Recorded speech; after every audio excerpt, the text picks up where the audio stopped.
Hello and welcome back to the another episode of Daily Quiz for IAS Prelims 2025. It is 30th August today and we are going to discuss these important articles which are on this slide which were actually in the newspaper. Every day we upload this video. In this video we discuss three types of questions which are relevant for your prelims preparation. The first set of questions are those which are driven from the current affairs. We take the most important articles in the newspaper, we try to break them down into the simplest language possible and take some important points from those articles and derive prelims based questions in this video so that it will help you first revise your current affairs and also it will give you the idea how the UPSC can frame a question from the current affairs itself. So this is the purpose of discussing the current affairs topics here. Then the second set of questions which we discuss here are from the static portion. As I had promised you that every day we will discuss some static topic here, and we had started with the Indian polity. So today we are going to discuss the Indian Councils Act of 1892 with respect to the Indian modern polity. So we will discuss it, we will derive questions from this. And the third set of questions we discuss here are from the previous year questions. The purpose of that is it will give the idea how the questions do come in the exam and what can be the methods by which you can solve those questions, and also how that information can be implemented in your next examination. So this is all about this initiative. This is very unique initiative on the YouTube.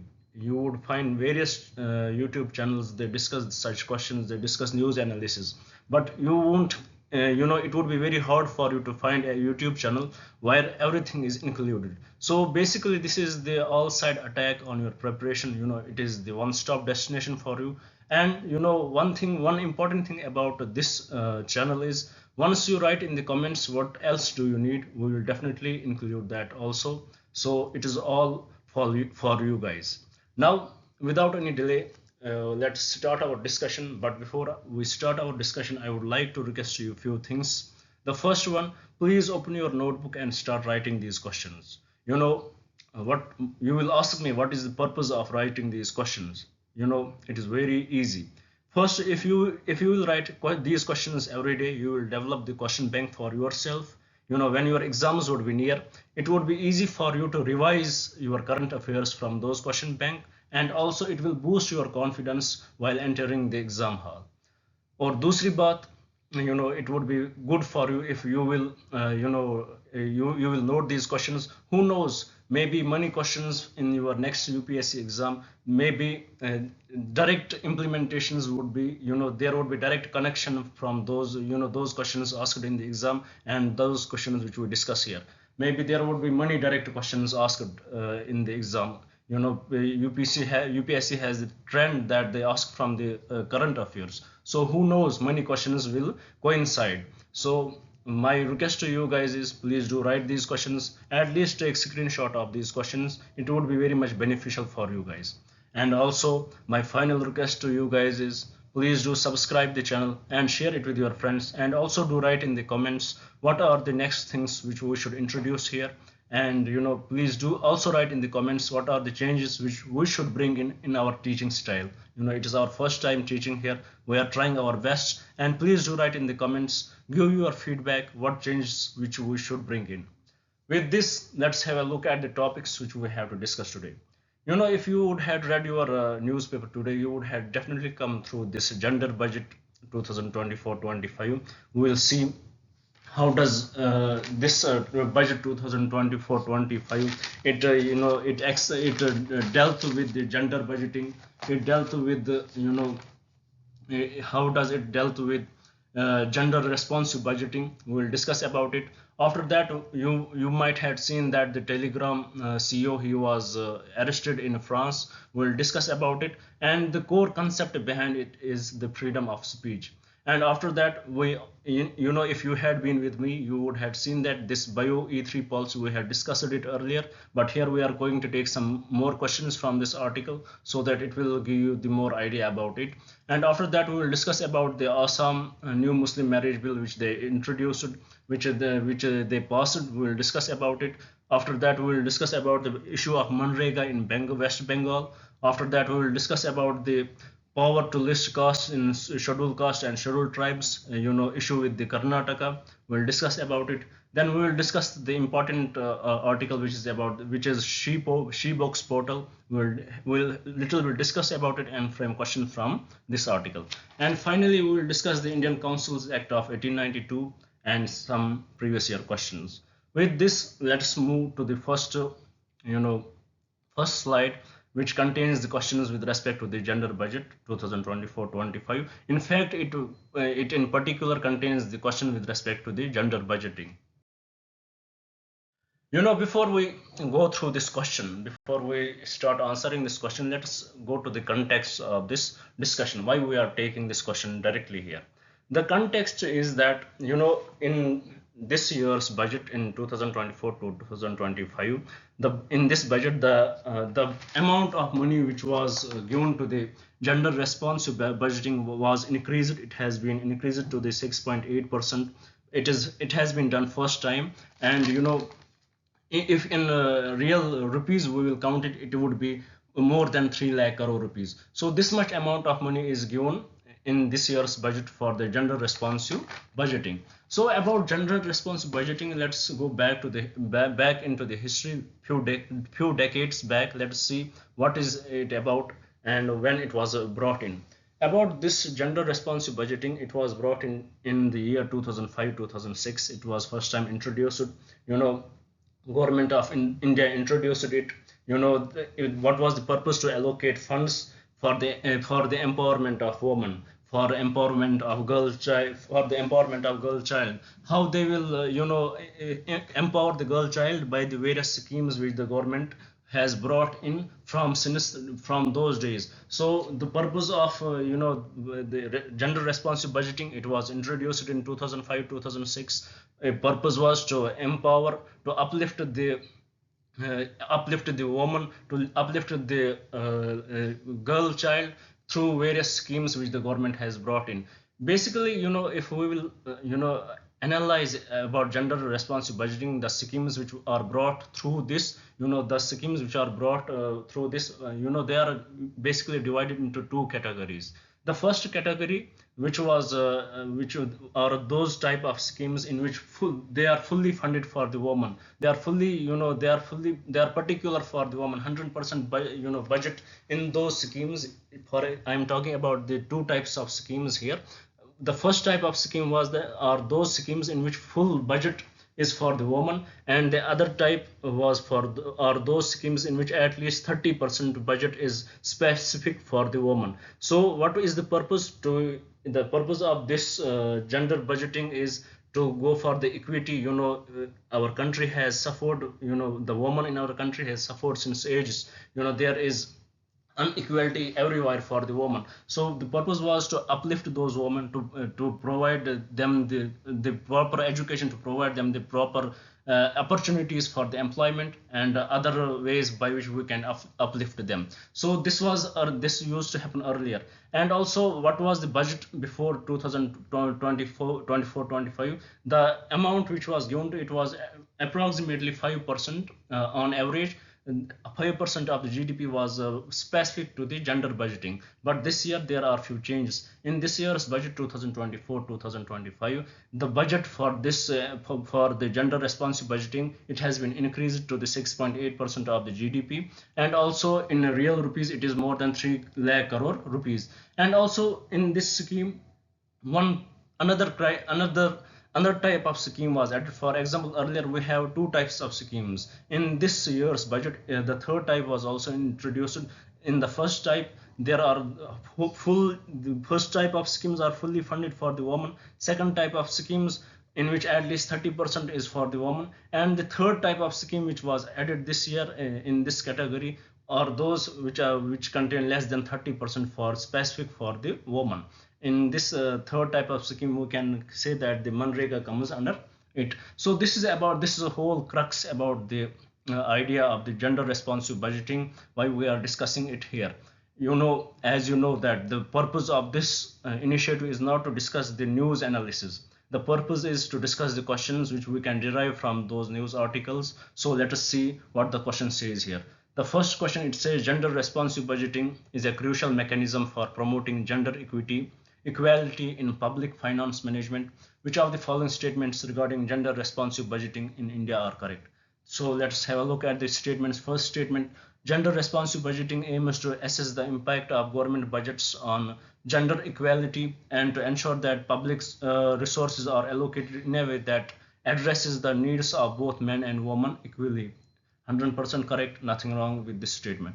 Statement 2, the introduction of gender responsive budgeting in India was primarily driven by the international commitments and is supported by specific legislations mandating gender-based analysis of all budgetary allocations. No, it is totally incorrect. It is not, the introduction of the gender responsive budgeting in India was not primarily driven by the international commitments or something like that. So this is totally incorrect. It is what the government has brought in. So it has nothing to do what the international commitments were with respect to this.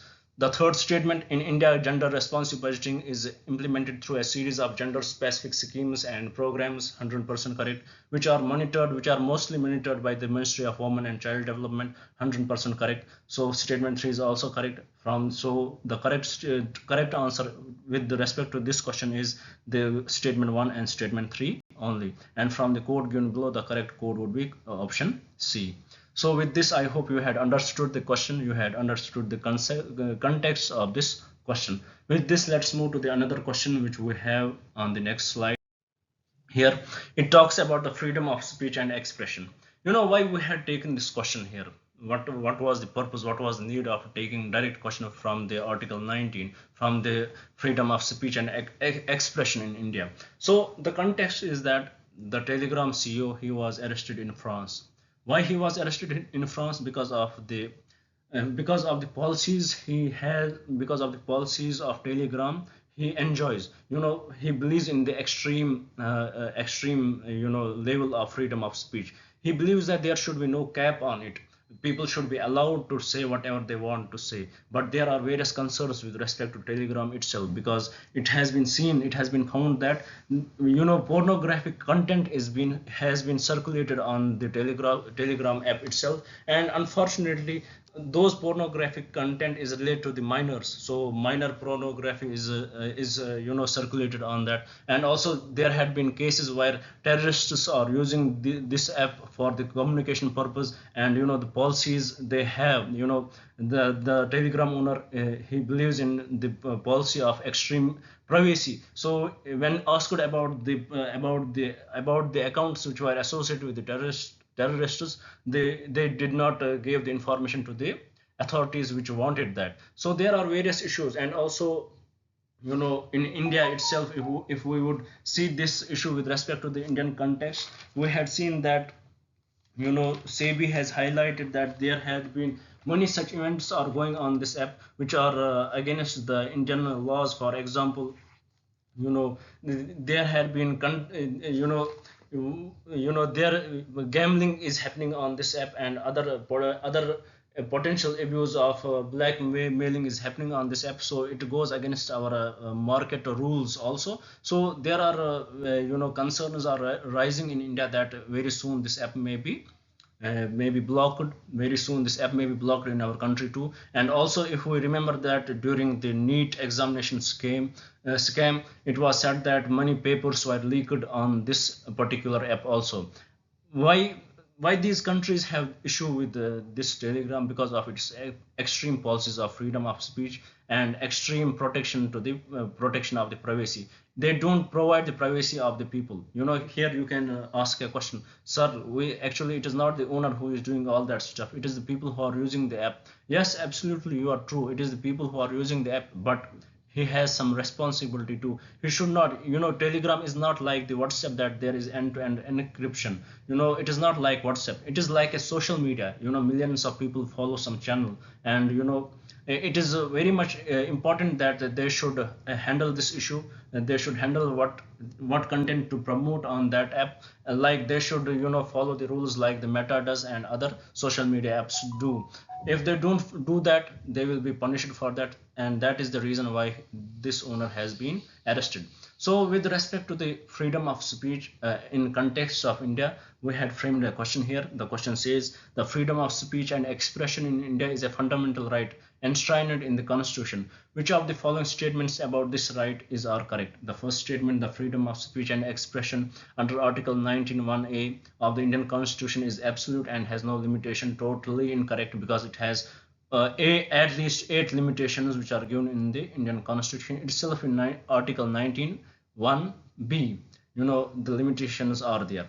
Second statement, restrictions on the freedom of speech and expression can be imposed on grounds such as sovereignty and integrity of India, security of the state and public order. 100% correct.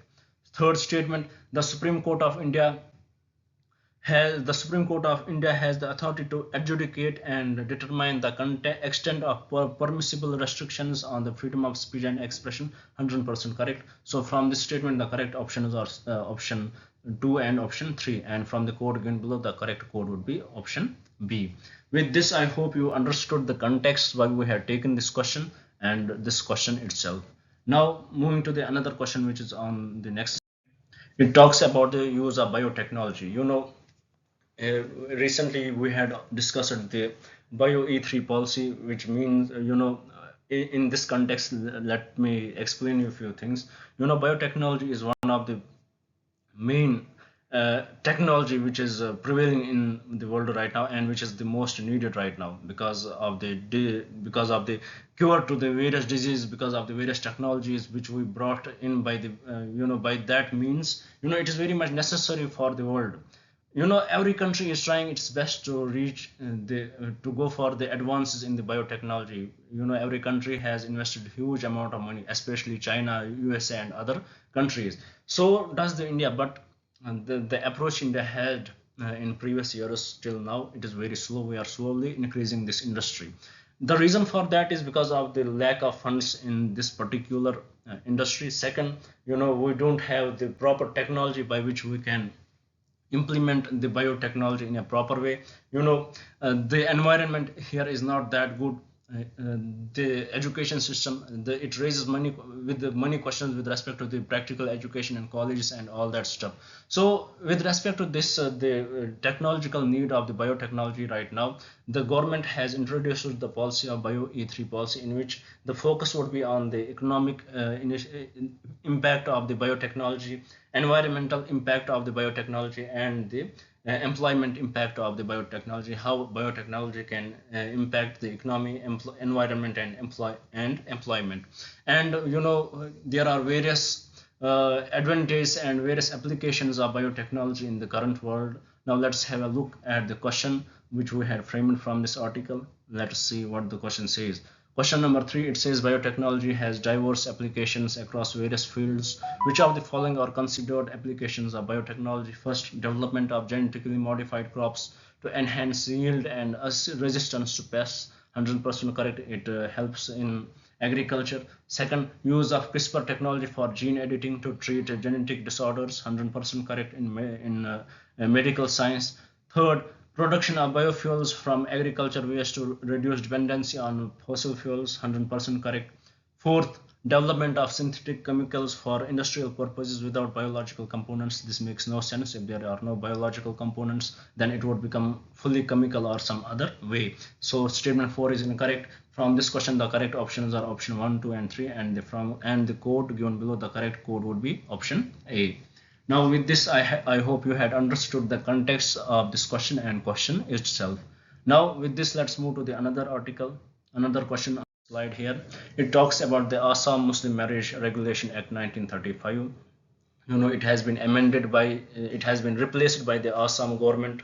They had brought up the new Assam, as they had passed a new law, which is named as Compulsory Registration of Muslim Marriage and Divorce Bill 2024. The Assam Legislative Assembly, they had passed this, and it is very much controversial law, and there is going to be some controversy related to it. Which law they replaced? It was the Assam Muslim Marriage Regulation Act 1935. What are the reasons they replaced it? Because there were no special provisions with respect to the marriages of the minors, and the registration was done in front of a Muslim Qazi who was actually appointed by the Assam government. So there were many holes with respect to this according to the Assam government. So because of that, they introduced they introduced the new law in which the Muslim marriage has to be registered in front of the sub registrar, and also there are some other features in that law which are as that if the married couple is if any of the married if any one of the married couple is minor, then the marriage won't be registered, and if they are violating the norms here, they can be punished and also jailed for that.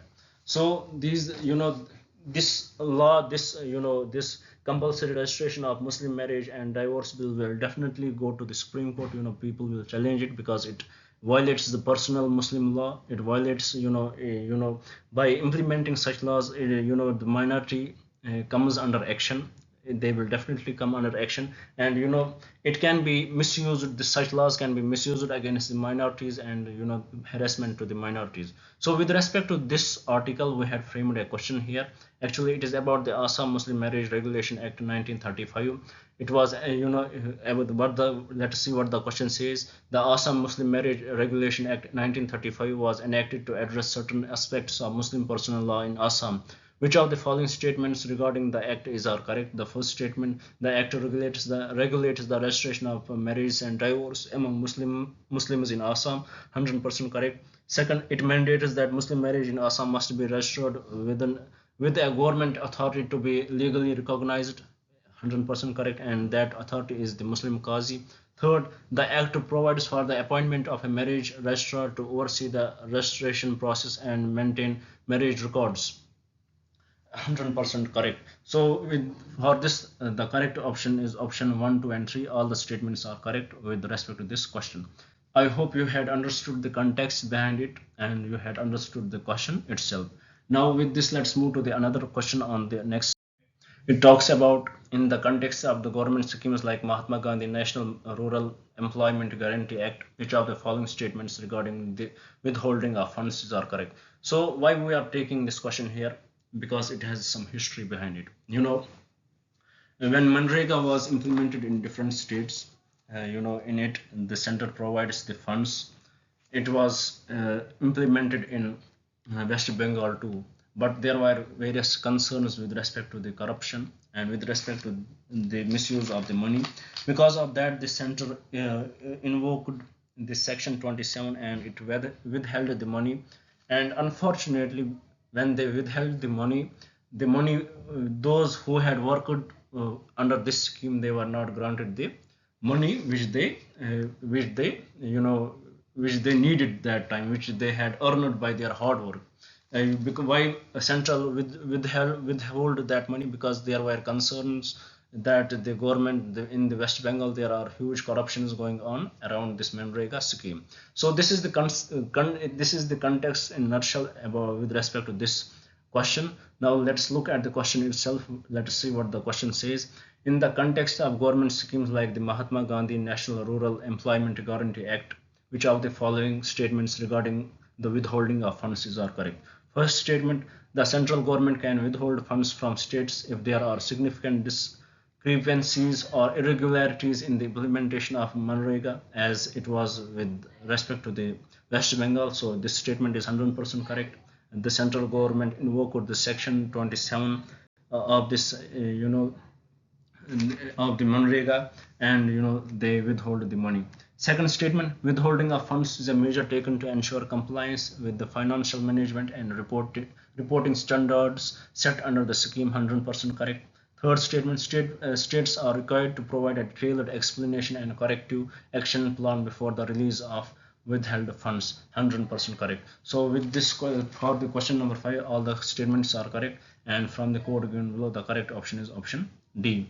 Now with this, let's move to the another question on the slide here. It talks about the Karma Shri Yojana is implemented by which of the following states? We discussed about West Bengal, since their funds for the Manrega are blocked, so they had brought up this Karma Shri Yojana.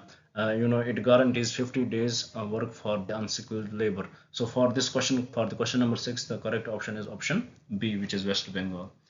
Now with this, let's move to the another section. It talks about the Article 341 and 42 of the Indian Constitution, deal with the classification of certain communities. Which of the following statements regarding these articles are correct? You know, you would ask why we are taking this direct question here, because there is also a story here. You know, what is the story? Let's dig deep. Let's go to the 1970s. It was 1970s when the state government of Karnataka, they announced that certain tribes will be classified in scheduled castes and scheduled tribes. And there were few tribes, for example, Kotigena caste, it was given the scheduled caste certificates, and there was another caste which is Kurbag caste, it was given the scheduled tribe certificate. You know, when state government gave these scheduled caste, scheduled tribe status to these castes, when these castes were added into this scheduled caste and scheduled tribes, they enjoyed the you know the exceptions enjoyed by these states, by these castes, and the few of the members of these castes, they got the employment under the scheduled caste, scheduled tribe. The exception is given to them. When they got the employment, what happened after that? This question came to the high court of the this question came to the high court of the Karnataka. And what Karnataka High Court did?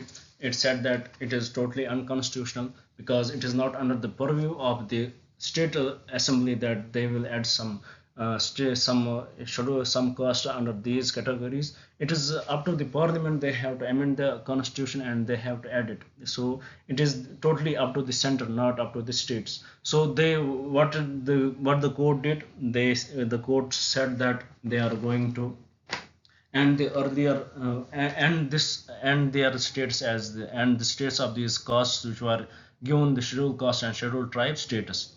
And what happened after that? Those people who were employed under this scheme, those people who were under those castes which were added into the scheduled caste and scheduled tribe, they were they had already got the benefit of this scheduled caste and scheduled tribe. They were employed in certain companies, but those companies, what they did, they sent them the notice that we employed you because you were under the scheduled caste, scheduled tribe, but the courts had rejected your status as scheduled caste and scheduled tribe, and they removed them from the jobs. And what happened after that? This case went to the Supreme Court, and today's Supreme Court gave the terrific answer to them that when those people who got those jobs, who are removed by the courts, who are removed by the companies, who are removed by the organizations, those people had done nothing wrong. It was the state who gave the status to them, and they had enjoyed the status, so let them work. They had enjoyed that status, give them their work back.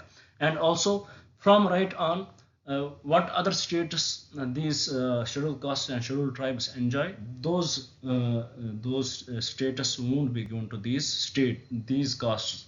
So what Supreme Court did, they said that कि इन मतलब जो ये particular caste से जो उनको फायदा मिला था, because they got into the scheduled caste, scheduled tribe categories, let them enjoy that. For example, they are now employed under the scheduled caste, scheduled tribe categories, so let them have their employment. But जो आज के बाद मतलब from after this these castes were removed, जो उसके बाद इनको फायदा मिलने चाहिए थे scheduled caste और scheduled tribe के अंदर, those exceptions won't be given to them.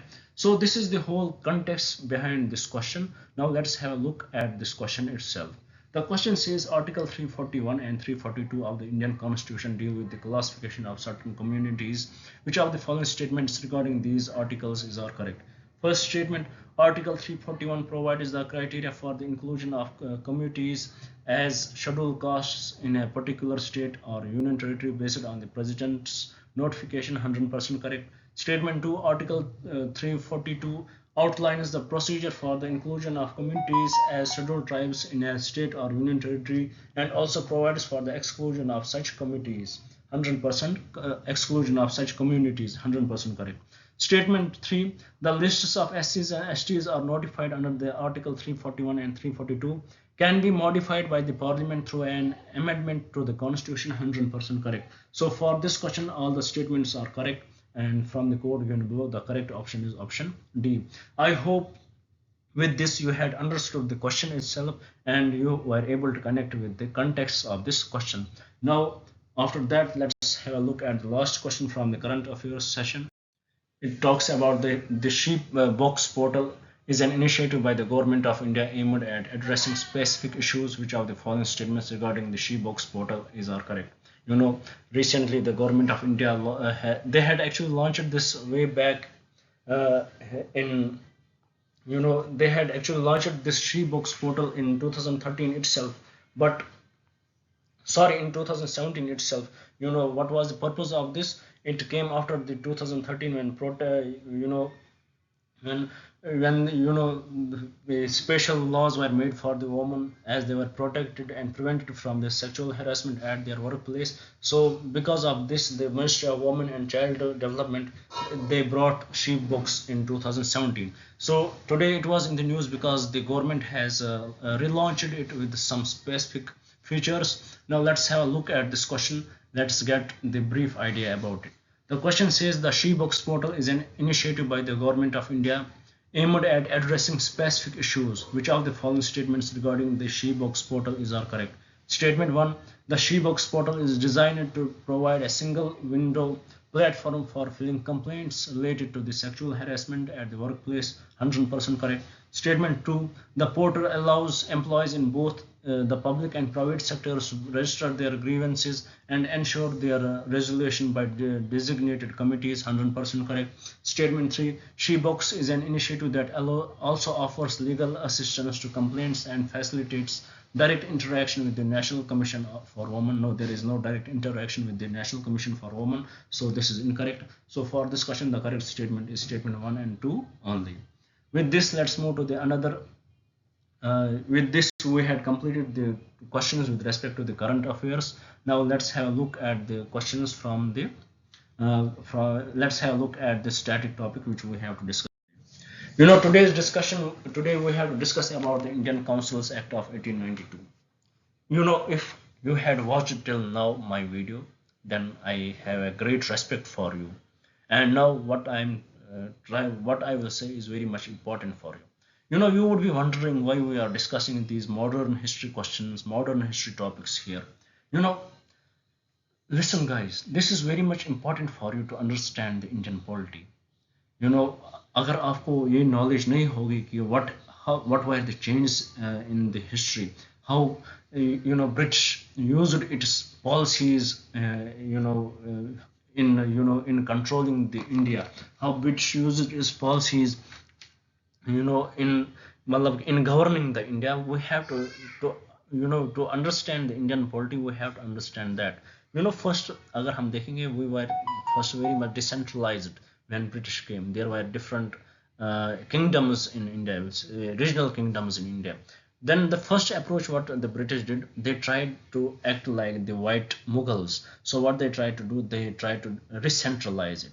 They went for the centralization. They gave least powers to the legislative assembly, to the provincial governments. So they tried to re-centralize it. But after the recentralization, they saw that they are not able to connect well with the people, and there had been various revolts going against them, and they saw the impact of all those laws which they brought in.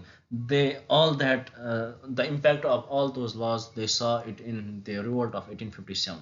After 1857, they realized that the model which they were following does not apply in India, and from that day itself, they understood one thing, that they have to connect well with the people of India, and they introduced various acts. And similarly, they introduced the Indian Councils Act of 1892, and in which Indian local members were also included in the council unofficially. And also after that, they introduced the Indian Councils Act of first they introduced the Indian Councils Act of 1861, which gave the representation to the locals as the unofficial members of the council. Similarly, after that, the Indian Councils Act of 1892 came in. One thing we are understanding, we are visualizing one thing from these acts. We are seeing that first the executive was the supreme. He was not answerable to anyone. Now after by reading this slide, we will come to know one thing about this act, that executive became little bit responsible, slowly and steadily, little bit responsible to the legislative. So let us see how it started. First, what are the features of this act? First, it increases the number of additional members in the central and provincial legislative councils, but maintained the official majority. So what it did, it increased the number of additional members in the central and provincial legislative councils. So it increases the representation of Indian locals in the legislative council. So it definitely showed that the British government definitely showed one thing, that they want more involvement with the Indian people, even though they did not give any powers to them, but involvement was there. The need of the involvement was there. Second thing, it increased the functions of legislative councils and gave them the power of discussing the budget and addressing the questions in the executive. So it increases the functions of the legislative. The functions of the legislative councils were increased. They were given the power to discuss the budget. They were given the power to discuss the budget, and they even could ask the questions to the executive about the policies which they were bringing in, but they had no authority to vote. That voting authority they did not have, but at least they were given the authority to ask the questions. So what is मतलब कि हम क्या देख रहे हैं, now executive was slowly and steadily becoming the was slowly and steadily responsible to the legislative.